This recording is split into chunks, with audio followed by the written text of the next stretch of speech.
చంద్రబాబు నాయుడు సమర్థవంతమైన నాయకుడు అని చిత్తూరు ఎమ్మెల్యే గురజాల జగన్మోహన్ తెలిపారు. మాజీ ఎమ్మెల్యే సీకే బాబుతో కలిసి నగరంలోని బజార్ వీధిలో గల ప్రముఖ శివ షణ్ముఖ సుందర వినాయక స్వామి ఆలయంలో వినాయక చవితి సందర్భంగా ప్రత్యేక పూజలు నిర్వహించారు. ఆలయ ధర్మకర్త కన్నన్న అర్చకులు పూర్ణ కుంభంతో ఘనస్వాగతం పలికి స్వామివారి దర్శన భాగ్యం కల్పించారు. అనంతరం ఎమ్మెల్యే మీడియాతో మాట్లాడుతూ గత 6 రోజులుగా వరద బాధితుల కోసం సీఎం చంద్రబాబు నాయుడు అక్కడే ఉండే సహాయక చర్యలను చేపడుతున్నారు. ఎమ్మెల్యేలు, ఎంపీలు, నాయకులను సేవా కార్యక్రమంలో నిమగ్నం చేశారన్నారు. నిజమైన ప్రజా నాయకుడు చంద్రబాబు నాయుడు అని వినాయక చవితి సందర్భంగా వినాయకుని చల్లని దీవెనలు సీఎం చంద్రబాబు నాయుడు పైన, రాష్ట్ర ప్రజలపైన ఉండాలని కోరుకుంటున్నారు.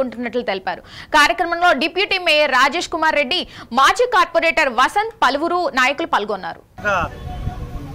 అందరూ ఎవరైతే తెలుగుదేశం పార్టీ ప్రభుత్వం పైన అభిమానం, గౌరవం ఉండిందో అందరూ కూడా వారికి సహాయం ఏమైతే బియ్యం కావచ్చు, ఆయిల్ కావచ్చు, అలాగే ఇంకా ఏది తోచితే అది వారి వంతు సహకారాన్ని పంపించారు. వారందరికీ కూడా ప్రత్యేక ధన్యవాదాలు. ఈ సందర్భంలో కాణిపాక వరసిద్ధ వినాయక స్వామి ఆశీస్సులో నారా చంద్రబాబు నాయుడు గారికి, అలాగే మా యంగ్ డైనమిక్ మంత్రివర్యులు శ్రీ నారా లోకేష్ గారికి, అలాగే ఈ ప్రభుత్వానికి కూడా ఉండాలి. ఎందుకంటే నేను అక్కడ ప్రత్యక్షంగా వరదల్లో చూశాను.